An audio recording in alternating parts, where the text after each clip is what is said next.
Good evening po sa lahat. Si Fiscal EJ po ito. Tonight, we are going to discuss the various laws that protect a 16-year-old minor who consents to a sexual act. My basis for this discussion is found in Article 266-A, Subdivision 1D of the Revised Penal Code, Articles 337 and 338 also of the Revised Penal Code, and Section 5B of RA 7610. All of these laws have been amended by RA 11648.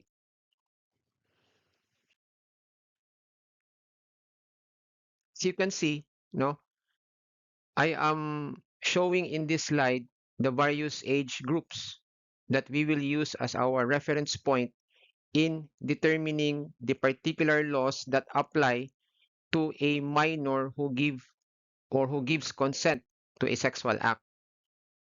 Now, for minors age 16 and above but below 18, such minor can validly give consent to a sexual act without his or her partner incurring criminal liability, provided it does not fall under child prostitution and other sexual abuse, as provided for in Section 5B of RA 7610, qualified seduction under Article 337, and simple seduction under Article 338. Now, for minors below 16, we have to apply the Romeo and Juliet age gap rule. And what is this Romeo and Juliet age gap rule? I have already discussed this in my previous video. So, pwede po kayong pumunta doon and review what I discussed there. But for purposes of this discussion, let me reiterate that there shall be no criminal liability on the person having carnal knowledge of another person under 16 when the age difference between the parties is not more than 3 years and the sexual act in question is proven to be consensual, non-abusive, and non-exploitative. Again, let me remind everyone that the Romeo and Juliet age gap rule applies only when the minor is below 16 years of age. It does not apply when the minor is already 16 years of age because, as I emphasized just a while ago, it will no longer be the Romeo and Juliet rule that will apply, but the laws on child prostitution and other sexual abuse, as well as the law on qualified seduction and simple seduction that will apply. And for the Romeo and Juliet age gap rule, take note of the 3-year age gap. So the 3-year age gap applies between a 13-year-old minor and a 16-year-old minor, a 14-year-old minor and a 17-year-old minor, or a 15-year-old minor and an 18-year-old adult. Those are the only age groups where the Romeo and Juliet age gap rule applies.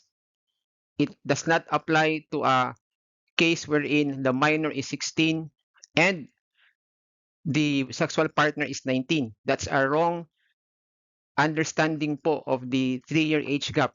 As I said, the Romeo and Juliet age gap rule applies only when the minor is below 16 years of age. It no longer applies when the minor is already 16 years of age.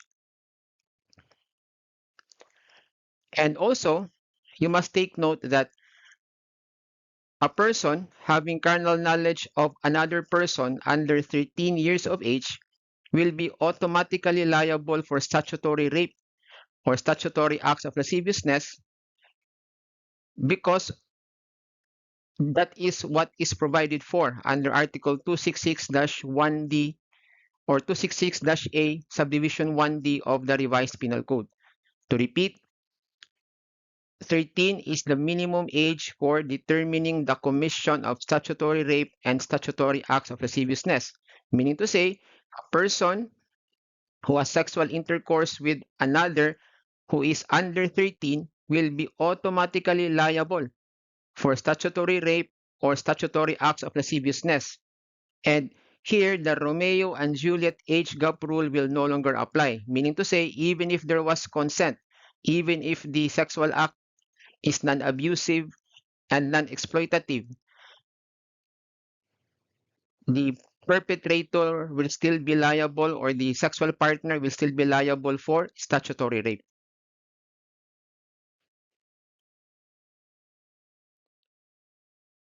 Now, what are then the laws that protect a minor, 16 years of age or over, but under 18, who consents to a sexual act?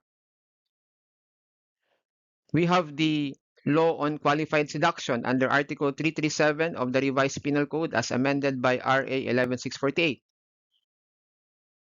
What does Article 337 provide?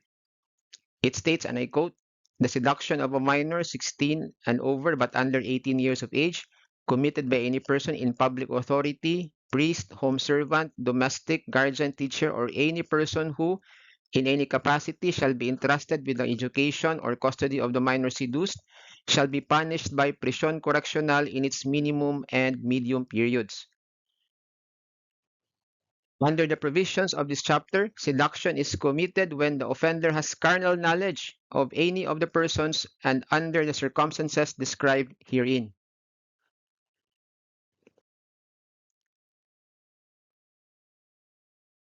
These are the elements of qualified seduction with respect to a minor. Number one, the offended party is a minor 16 years of age or over but under 18. Number two, the offender is any person in public authority, priest, home servant, domestic, guardian, teacher, or any person who, in any capacity, shall be entrusted with the education or custody of the minor seduced. And number three, the offender has carnal knowledge of the offended party. When you say carnal knowledge, it means sexual intercourse, pagtatalik po. Hindi po kasali dito ang lascivious conduct. Yung crime of seduction po is limited only to carnal knowledge. Now, who are the offenders in qualified seduction of a minor 16 years old or over but under 18? They are grouped into two. They are offenders who abuse their authority. I am referring to the person in public authority, the guardian, teacher, or any person entrusted with the education or custody of the minor seduced. The other group are those rather offenders who abuse the confidence reposed in them. They refer to the priest, home servant, or a domestic.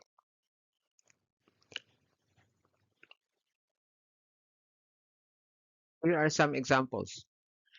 X, 16 years old, had sexual intercourse with Y, who is the barangay chairman of the barangay where she lives. Another example, X, 16 years old, had sexual intercourse with her guardian Y. X, 16 years old, had sexual intercourse with her teacher Y. X, 16 years old, had sexual intercourse with Y, the person to whom her custody was temporarily entrusted by her parents while the latter went abroad. X, 16 years old, had sexual intercourse with Y, the priest of the church where she regularly goes to attend Mass. X, 16 years old, had sexual intercourse with their houseboy or servant named Y. X, 16 years old, had sexual intercourse with Y, a distant relative who was temporarily residing in their house. In all of these instances, take note, even if the minor consented to the sexual act, like what is shown in these examples, and even if she fell in love with Y prior to the commission of the sexual act, the consent will not be considered valid. Y will be liable for the crime of qualified seduction. Why? Because under the first example, the barangay chairman is a person in public authority. In the second example, Y is the guardian. In the third example, Y is X's teacher. In the fourth example, Y is the person to whom X's custody was temporarily entrusted by her parents. In the fifth example, Y is the priest of the church where X regularly goes to attend Mass. In the second to the last example, Y is the servant or house servant or home servant of X who lives in her household. And in the last example, Y is a domestic who, at the time of the sexual intercourse, was temporarily residing in the house of X.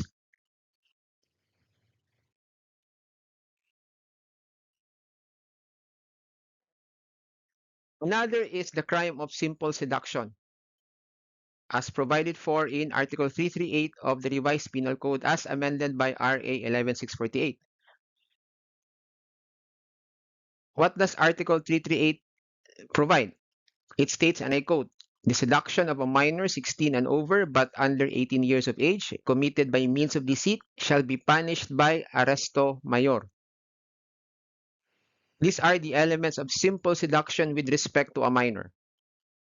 Number one, the offended party is a minor 16 years of age or over but under 18. Number two, the offender here is any person.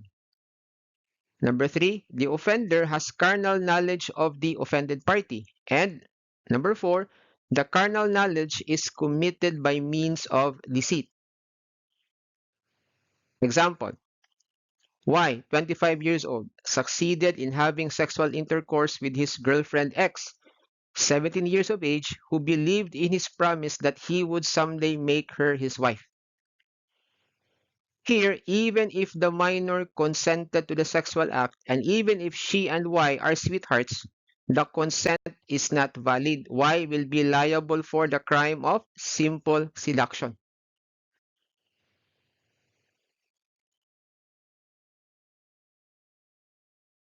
We also have the crimes of child prostitution and other sexual abuse. They are found in Section 5B, RA 7610, as amended by RA 11648.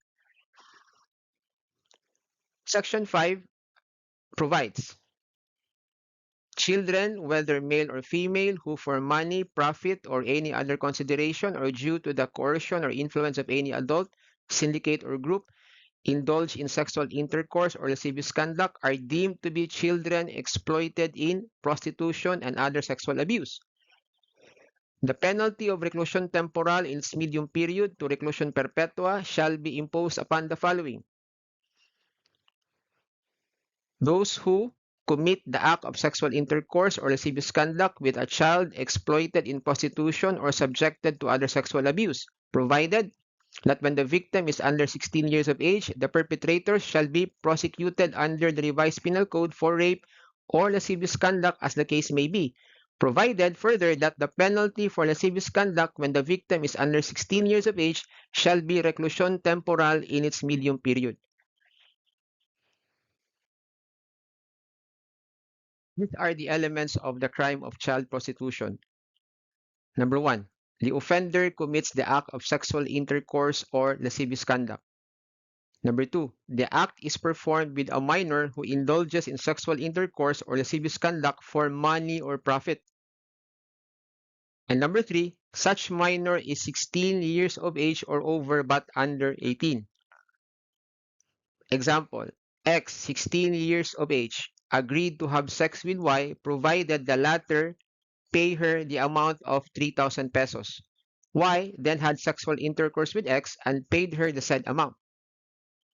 Here, it is very clear that even if the minor consented to the sexual act, the consent is not valid because X agreed to have sex with Y for money or profit.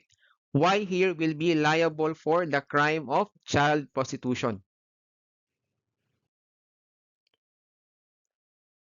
On the other hand, these are the elements of the crime of other sexual abuse.